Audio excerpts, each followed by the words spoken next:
ಹಾಡಹಗಲೇ ನಡೆದಿರ್ತಕ್ಕಂಥ ದರೋಡೆಗೆ ಸಂಬಂಧಪಟ್ಟಂತೆ ಹಲವು ಅನುಮಾನ ಇದೆ. ಇಲ್ಲಿ ಕೇವಲ 5 ನಿಮಿಷದಲ್ಲಿ 7,11,00,000 ರೂಪಾಯಿ ರಾಬರಿ. ಮೇಲ್ನೋಟಕ್ಕೆ CMS ಸಿಬ್ಬಂದಿ ಮೇಲೆ ಅನುಮಾನ ಇಟ್ಕೊಂಡೇ ಪೊಲೀಸರು ತನಿಖೆ ಮಾಡ್ತಾ ಇದ್ದಾರೆ. ಸಾಮಾನ್ಯವಾಗಿ ಪೊಲೀಸರು ಹಾಗೇನೆ ಯಾರೋ ಒಂದು ಹೇಳಿಬಿಟ್ರು ಅಂದ ತಕ್ಷಣ ಹೌದಾ ಯಾವ ಕಡೆ ಹೋದ್ರಪ್ಪ ನೀವು ಆರಾಮ ಮನೆಗೆ ಹೋಗಿರಿ ನಾವು ತನಿಖೆ ಮಾಡಿಬಿಡ್ತೀವಿ ಅಂತ ಹೇಳಲ್ಲ.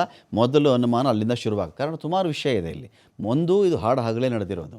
ಯಾವುದೇ ಸಿಬ್ಬಂದಿಗೆ ಇವರು ಹಾಮ್ ಮಾಡಿಲ್ಲ. ಹೊಡೆದು ಬಡ್ದು ಎಳೆದು ಅವ್ರನ್ನ ಕುಕ್ಕಿ ಖಾರದ ಪುಡಿ ಎರಚಿ ಗನ್ನಲ್ಲಿ ಶೂಟ್ ಮಾಡಿ ಚಾಕು ಚುಚ್ಚಿನೋ ಯಾರಿಗೂ ತರಚಿದ ಗಾಯ ಕೂಡ ಆಗಿಲ್ಲ. ಇಲ್ಲಿ ತರಚಿದ ಗಾಯ ಕೂಡ ಆಗಿಲ್ಲ. ಯಾರೋ ಸಿಬ್ಬಂದಿ ಬಂದರು ಅಂತ ಹೇಳಿದ್ಮೇಲೆ ಇನ್ನೊಂದೇನಾಗಿದೆ, ಈ ಎಂಟೈರ್ ದರೋಡೆಯ ಬಗ್ಗೆ ಮಾಹಿತಿ ಕೊಡೋದೇ ತಡವಾಗಿದೆ. ಡೈರಿ ಸರ್ಕಲ್ಲಿಂದ ಬೇರೆ ರಾಜ್ಯಕ್ಕೆ ಇವರು ಹೊರಟುಬಿಡ್ತಾರೆ ಅಂತ ಹೇಳಿದ್ರೆ ಇಮ್ಮಿಡಿಯೇಟ್ ಆ ಒಂದು ಮಾಹಿತಿ ಬಂದಿದ್ದರೆ ಅಷ್ಟು ಸುಲಭ ಇರಲ್ಲ. ಅದು ಮೇಲ್ನೋಟಕ್ಕೆ ಸಿಬ್ಬಂದಿ ಮೇಲೆ ಅನುಮಾನ ಇಟ್ಕೊಂಡು ಚೆಕ್ ಮಾಡ್ತಾ ಇದ್ದಾರೆ. ತಡವಾಗಿ ಕೊಟ್ಟಿರೋ ಮಾಹಿತಿ ಮಧ್ಯಾಹ್ನ 1:15 ದರೋಡೆ ಆಗುತ್ತೆ. 2 ಗಂಟೆಗೆ ಪೊಲೀಸರಿಗೆ ಮಾಹಿತಿ ಕೊಟ್ಟಿದ್ದಾರೆ. 3/4 ಗಂಟೆಗಳ ವಿಚಾರ ಇದೆಯಲ್ಲ, ಅದನ್ನು ಗೋಲ್ಡನ್ ಮಿನಿಟ್ಸ್ ಅಂತ ಕರೀತಾರೆ. ನಿಮಗೀಗ ಈ ಡಿಜಿಟಲ್ ದರೋಡೆಗಳಾಗ್ಬಿಟ್ರೇ ವಿತಿನ್ 1 ಅವರಲ್ಲಿ ನೀವು ಹೇಳಬೇಕ್ರಿ, ಕಂಪ್ಲೇಂಟ್ ರೈಸ್ ಮಾಡಬೇಕ್ರಿ, ಅವ್ರು ನಾವೇನೋ ತಡೆಯಬಹುದು, ಅಕೌಂಟ್ ಟು ಅಕೌಂಟ್ ಟ್ರಾನ್ಸ್ಫರ್ ತಡೆಯಬಹುದಾಗುತ್ತೆ ಅಂತ. ಇವ್ರು ನೋಡಿ ಒಂದು ದೊಡ್ಡ ದರೋಡೆ ಆಗಿದೆ.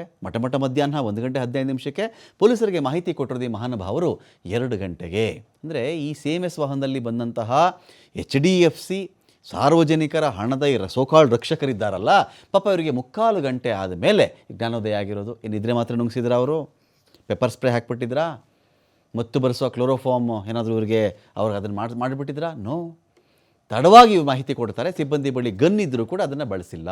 ಹೀಗಾಗಿ ದರೋಡೆ ಹಿಂದೆ CMS ಸಿಬ್ಬಂದಿ ಮೇಲೆ ಅನುಮಾನ ಇದೆ. ಇನ್ನೊಂದು, ಈ ತರಹದ ವಾಹನಗಳನ್ನು ಇಡೀ ಇಂಡಿಯಾದಲ್ಲಿ ಯಾರೂ ತಡೆಯುವಂತಿಲ್ಲ. ರೂಲ್ ಇದೆ. ಅದು CMS ವಾಹನ ಅಂದರೆ ಈ ATMಗಳಿಗೆ ಹಣ ತುಂಬುವಂಥ ಯಾವುದೇ ಏಜೆನ್ಸಿಗೆ ಸಂಬಂಧಪಟ್ಟಂಥ ವಾಹನವನ್ನು ಯಾರೂ ತಡೆಯುವಂತಿಲ್ಲ ಅಂತ. ಯಾರೋ ಬಂದುಬಿಟ್ರಂತೆ, ತಡೆದು ಬಿಟ್ರಂತೆ, ಕೂತ್ಕೊಂಡ್ಬಿಟ್ರಂತೆ, ಆ ಲೂಟಿ ಆಗಿಬಿಡ್ತಂತೆ ಅಂತ ಹೇಳಿದ್ರೆ ಎಂತೆ ಕಂತೆಗಳು ಕೆಳಗೆ ಅದ್ಭುತವಾಗಿರಬಹುದು, ಆದರೆ ನಂಬ ಸ್ವಲ್ಪ ಕಷ್ಟ ಆಗುತ್ತೆ ಅಂತ. 8 ವರ್ಷದಿಂದ ಕೆಲಸ ಮಾಡ್ತಾ ಇದ್ದಾರೆ. ಈ ರೀತಿ ಯಾವುದೇ ಘಟನೆ ನಡೆದಿರಲಿಲ್ಲ, ನಮ್ಮ ಸಿಬ್ಬಂದಿ ಯಾವುದೇ ಅಪರಾಧದಲ್ಲಿ ಭಾಗಿಯಾಗಿಲ್ಲ ಅಂಥೇಳಿ CMS senior consultant manager Nataraj ಹೇಳಿಕೆ ಕೊಟ್ಟಿರೋದು. 7 ಜನ 7 ನಿಮಿಷ 7 ಕೋಟಿ 7 ಅನುಮಾನ. ದರೋಡೆ ಬಳಿಕ ಲೇಟ್ ಇನ್ಫಾರ್ಮೇಷನ್ ಕೊಟ್ಟಿದ್ದು ಯಾಕೆ ಮಿಸ್ಟರ್ ನಟರಾಜ್ ಅವರೇ? ನಮ್ದು ಇದೊಂದು ಪ್ರಶ್ನೆ ನಿಮಗೆ. ಅವರು ಮಾಡಿದ್ದಾರೆ ಮಾಡಿಲ್ಲ ನಾಳೆ ಕೋರ್ಟ್ ಹೇಳಿ. ಈ ಕ್ಷಣದ ಅನುಮಾನಗಳ ಬಗ್ಗೆ ಸಹಜವಾಗಿ ನಾವು ಪ್ರಶ್ನೆ ಕೇಳ್ತಾ ಇದ್ದೀವಿ. ಇಲ್ಲಿ ದರೋಡೆಗೆ ಏನಾದರೂ ಇಲ್ಲಿ CMS ಸಿಬ್ಬಂದಿ ಈ ದರೋಡೆ ಆಗಬೇಕಾದ್ರೆ ಗನ್ನನ್ನು ಯಾಕೆ ಬಳಸ್ತಿಲ್ಲ? ಸ್ಥಳದಲ್ಲಿ ಗಲಾಟೆನೇ ಆಗಲಿಲ್ಲ, ಕಿರ್ಚಾಡಲಿಲ್ಲ, ಕೂಗಾಡಲಿಲ್ಲ. ಆಯ್ತಪ್ಪ ಮೊದಲೇನೋ ಅದು ಆಫೀಸರ್ಸ್ ಅಂತ ಅಂದ್ಕೊಂಡ್ಬಿಟ್ಟಿದ್ರು, ಮಾಡಲಿಲ್ಲ ಅಂದರೆ ಅದನ್ನ ತೊಗೊಂಡು ಮೂವ್ ಆಗ್ತಾರಲ್ಲ ಅವ್ರು ಇಳಿಸ್ಬಿಟ್ಟು, ಅವಾಗಾದರೂ ಕಿರ್ಚ್ಬೇಕಾಗಿತ್ತಲ್ವ? ಅವಾಗೂ ಮಾಡಿಲ್ಲ. ಯಾಕೆ ಮಾಡಿಲ್ಲ? ನಕಲಿ ಟ್ಯಾಕ್ಸ್ ಆಫೀಸರ್ಸ್ ಬಗ್ಗೆ ಅನುಮಾನ ಬರಲೇ ಇಲ್ವಾ? ATM ವಾಹನ ತಡೆಯುವಂಥ ಪವರ್ ಯಾರ್ಯಾರಿಗೂ ಇಲ್ಲ ಅಂತ ಇಲ್ಲಿದ್ದಂಥ ಸಿಬ್ಬಂದಿ ಯಾರಿಗೂ ಗೊತ್ತೇ ಇರಲಿಲ್ವಾ? CMS ಸಿಬ್ಬಂದಿನೇ ದರೋಡೆ ಕುಮ್ಮಕ್ಕು ಕೊಟ್ರಾ ಅಂತ ಮೂಲಭೂತ ಪ್ರಶ್ನೆಗಳಲ್ಲಿ ಕಾಡ್ತಾ ಇದೆ.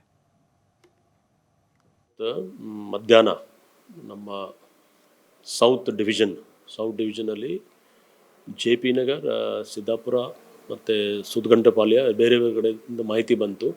ಬಟ್ ಎಕ್ಸಾಕ್ಟಾಗಿ ಈಗ ಸಿದ್ದಾಪುರ ಪೊಲೀಸ್ ಸ್ಟೇಷನ್ ವ್ಯಾಪ್ತಿಯಲ್ಲಿ ನಮ್ಮ ಸೌತ್ DCP ಮತ್ತು ಜಾಯಿಂಟ್ ಕಮಿಷನರ್ ವೆಸ್ಟ್ ಅವರು ಅಲ್ಲೇದಾರ ಅವರು ಆ್ಯಸ್ ಆಫ್ ನಾವು 7 ಕೋಟಿ ಅಂದಾಜು ಅದು ಅಮೌಂಟ್ ಹೋಗಿದೆ ಅಂತ ಮಾಹಿತಿ ಬಂದಿದೆ. ಆದರೆ ಇನ್ನೂ ವೆರಿಫೈ ಆಗ್ತಾ ಇದೆ. ಯಾಕಂದರೆ ಯೂಶುವಲಿ ಬೆಳಗ್ಗೆ ಇಂಡೆಂಟ್ ಬರುತ್ತೆ ಎಲ್ಲಿಂದ HDFC ಇಂದ ಇಷ್ಟು ಐಟಮಲ್ಲಿ ದುಡ್ಡು ಕಡಿಮೆ ಇದೆ, ಇದಕ್ಕೆ ಲೋಡ್ ಮಾಡೋಕ್ಕೆ ಇಷ್ಟು ಅಮೌಂಟ್ ಬೇಕಾದ್ರೆ ಅವ್ರಿಗೆ ಕ್ಯಾಲ್ಕುಲೇಟ್ ಮಾಡಿ ಅವ್ರು ಮೇಲ್ ಹಾಕ್ತಾರೆ.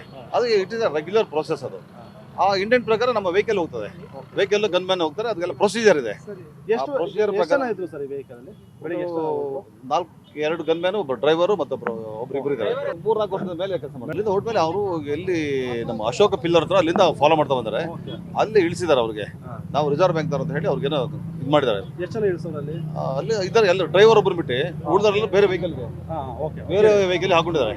ಹಾಕೊಂಡು ಬಿಟ್ಟು ಬರೋದಕ್ಕೆ ಅಲ್ಲಿ ಕೆಳಗಡೆ ಇಳಿಸಿದ್ದಾರೆ ಉಳಿದಾರೆಲ್ಲ. ಡ್ರೈವರ್ ಇಲ್ಲಿವರೆಗೆ ಬಂದಿದ್ದಾರೆ. ಡ್ರೈವರ್ ಇಲ್ಲಿ ಬಂದ ಮೇಲೆ ಅವ್ರಿಗೆ ಇಳಿಸ್ಬಿಟ್ಟು ಮೊಬೈಲ್ ಎಲ್ಲ ಕೊಟ್ಟು ಹೋಗೋದೇ ಕಳಿಸ್ಯಾರ. ಅವ್ರಿಗೆ ದುಡ್ಡನ್ನ ಟ್ರಾನ್ಸ್ಫರ್ ಮಾಡ್ಕೊಂಡು ಬೇರೆ ಕಡೆಗೆ ಟ್ರಾನ್ಸ್ಫರ್ ಮಾಡಿ ಜಾಬ್ ಜಾಗಲ್ಲಂತೆ ಇದೇ ಪ್ಲೇಸ್ ಇಲ್ಲೇ ಪ್ಲೇಸ್ ಅಲ್ಲ. ಇನ್ನು ಉಳಿದ ಸಿಬ್ಬಂದಿ ಅಲ್ಲಿ ದೂರ ಇಳಿಸಿದ್ದಾರೆ.